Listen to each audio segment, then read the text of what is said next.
My name is Padraig O'Tuma, and I love poems of observation and memory and place. In the hands of a poet who's showing us landscape, often what we're seeing is what the poet sees.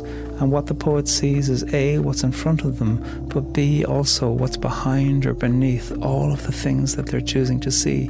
There's memory associated with that tree or that track.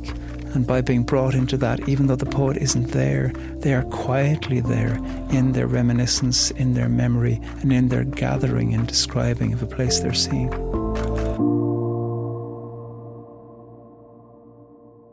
Our episode of Poetry Unbound today is a conversation between myself and Jake Skeets, whose poem Daybreak we're going to be looking at. It's Jake's voice you'll hear reading the poem. I've been reading Jake's work for a number of years and have loved the work that he's put out and was thrilled that he was willing to come into a conversation. I was in Ireland, he was in the United States, and we recorded this conversation remotely. Daybreak. Abine Holjish. The low moon horizon turquoise serenes pinklets from the pulp and fray of world milkweed. Summer cypress, turkey-feathered, struts stark pebbled through the sheep corral and shade house. Beneath the horse trough, star thistle and nined-on grass reflect night storms and rainbow through the morning. The sun's rays darling through narrow shoots of cloud, vapor, or maybe morning fog. Hokkaido. Above, a passing plane or marsh hawk, or maybe a crow, casts its wing on the sweet yellow clover and fieldweed, on the rubble of rust tin can and car axle and wheelbarrow, a basketball backboard crafted from sheet metal and piping. The ground crickets beneath moths, telling a story as butterflies. They flail and flare through two-needle pinyon and ryegrass. Cottontails squirrel into the culvert under the main road, now wash-like, parched, its flow sands really memory for water. Salsify and velvet weed overtop a broken fence, its twine slats and barbed wire cloaked by dusked sod. Dirt road mud walls, tumbleweed, and maybe sunflowers bow-poled arc by the metal windmill watering faint wind. The mill echoes awake with each rock thrown at its face, back, or the bend of its opened arms. Bi enleje da'iya. Clouds drop their shoulders into rain, into the choral evening, into the evening's evening.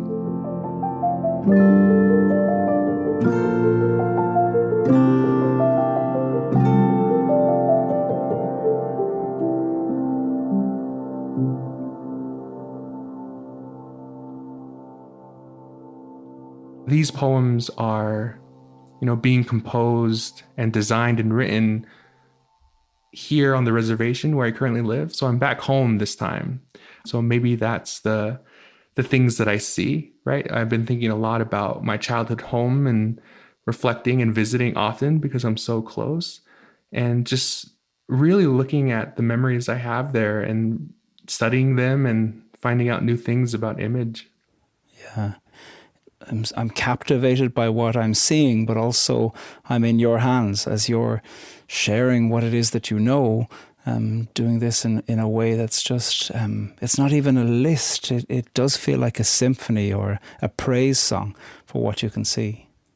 Thank you so much. And I do believe that the images here are acting in unison to create this really three-dimensional view of where I grew up, and the different type of plants that are mentioned are really the results of a lot of research, actually, of going through different reports and studies that have been happening here on the reservation, specifically around where I grew up, and really identifying some of those plants that I grew up with.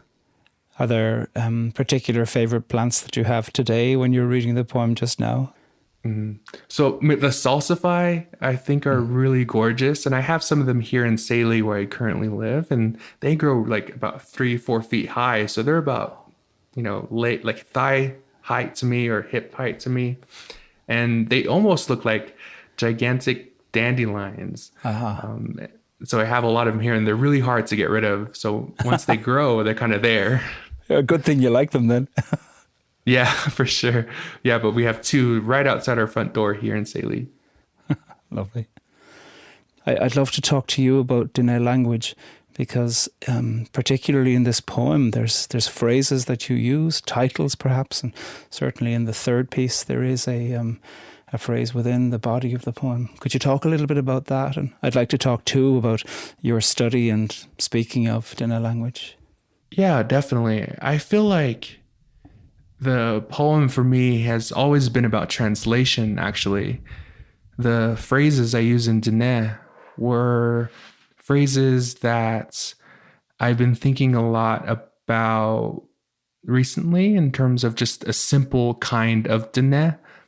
Because I'm not a fluent speaker, I don't have Navajo as a first language. And so I'm going through the process of really interrogating learning Diné through textbooks and some of the phrases they use and the definitions they use, right? They're kind of very one-sided or very linear.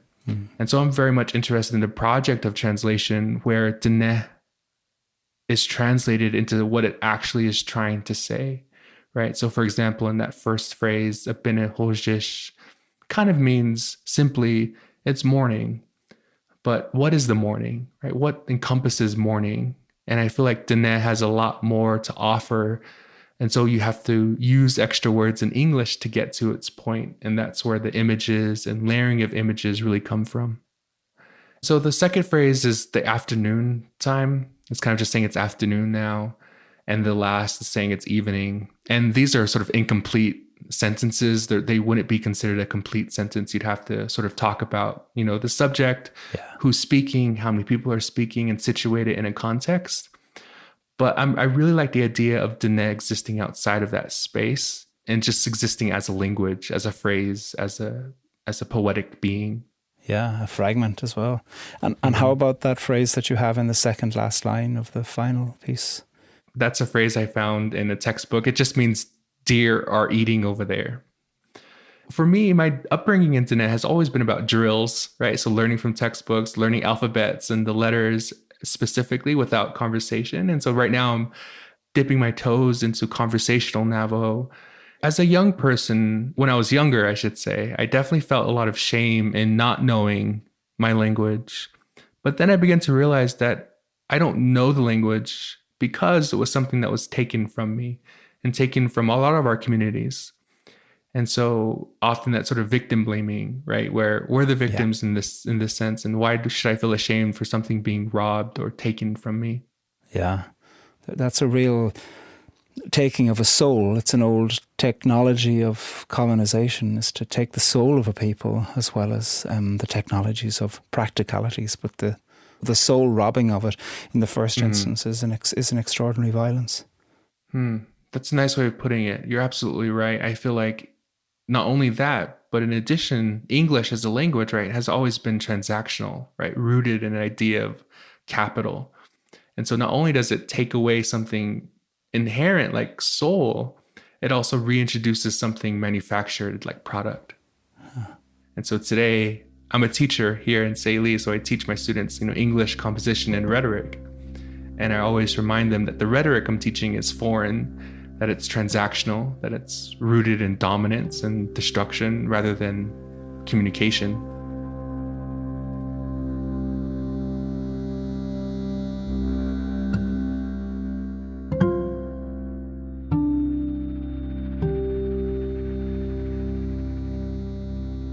Going back to the poem, I'm so interested that there seems to be an absence of a speaker. I mean, of course, there is a speaker and a seer because, I'm reading or hearing the poem, but there isn't a person being narrated into it. That was the project for this poem specifically, was about speaker and how can I use Dene and English and a poem where the speaker is not really there. That was the question I had, is how can I write a piece without the speaker? And did you just set that for yourself, or was it part of a project with other people? I'm curious where that writing prompt came from. It was more so a constraint that I put on myself. This poem was initially a part of a project with Joy Harjo and sort of mapping these indigenous poets throughout the country here in the United States. And I wanted one where there was a different look of what it means to decenter yourself when you're talking about where you come from. And this was my way, or attempt of doing that, at least. And what does it mean for you to decenter the self within the context of a poem? And why is that an important thing to do as an act of almost recalibration about what it means to be present on the earth? For me, I think it's giving land that exists around us space to breathe, basically. Often when we hear about the rhetoric of land, specifically through things like climate change and the end of the world, it's always the end of us, not necessarily the end of beings and living things around us. It's always, oh, well, the human race is ending, therefore the entire world is ending. When I think really it's about continuance and really giving space to the land around us to just exist on its own without us at its center.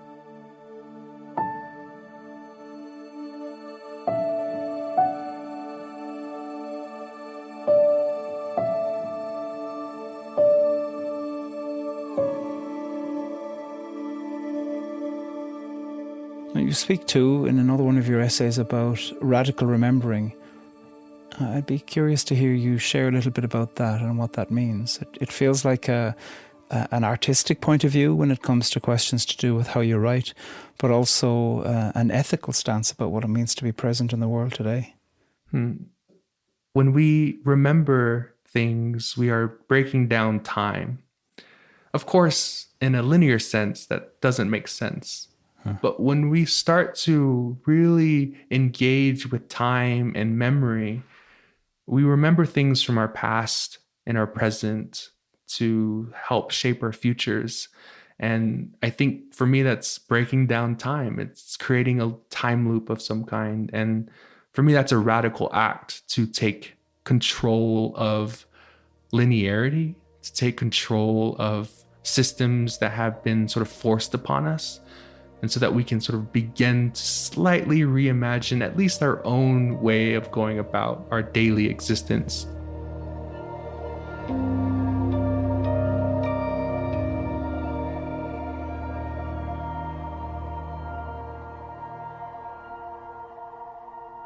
Daybreak by Jake Skeets. Abine Holjish. The low moon horizon, turquoise, serenes pinklets from the pulp and fray of world milkweed. Summer cypress, turkey feathered, struts stark pebbled through the sheep corral and shade house. Beneath the horse trough, star thistle and nined-on grass reflect night storms and rainbow through the morning.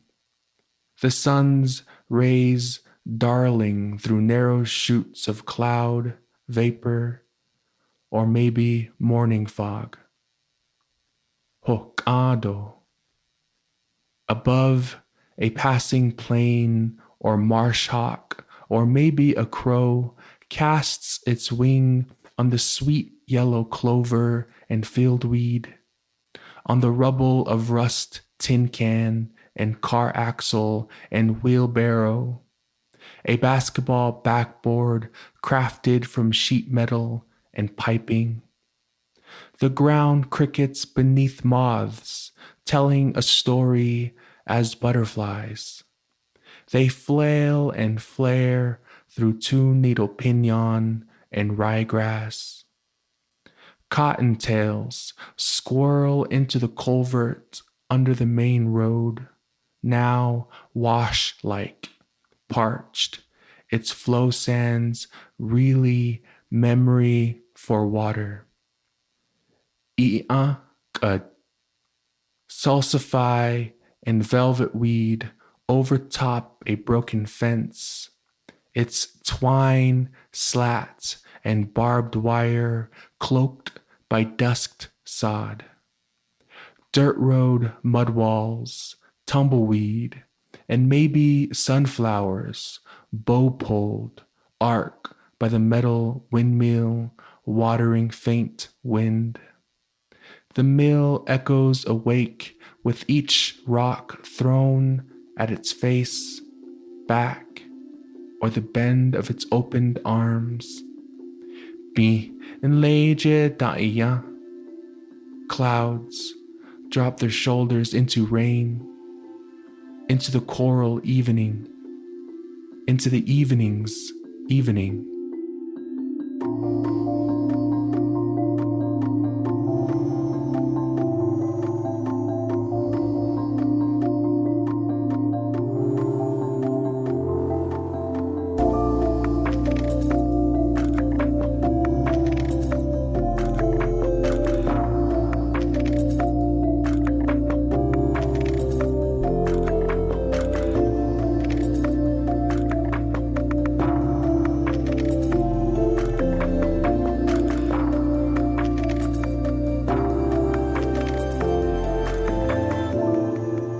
Thank you to Jake Skeets for sharing his reflections on his poem Daybreak from the book Living Nations, Living Words, edited by Joy Harjo. Read the poem on our website at onbeing.org.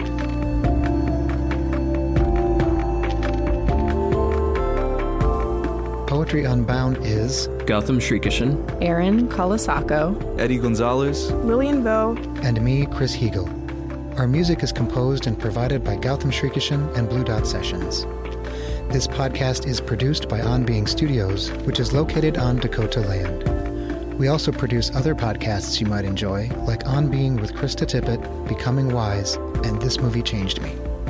Find those wherever you like to listen, or visit us at onbeing.org to find out more. This podcast is produced by On Being Studios in Minneapolis, Minnesota.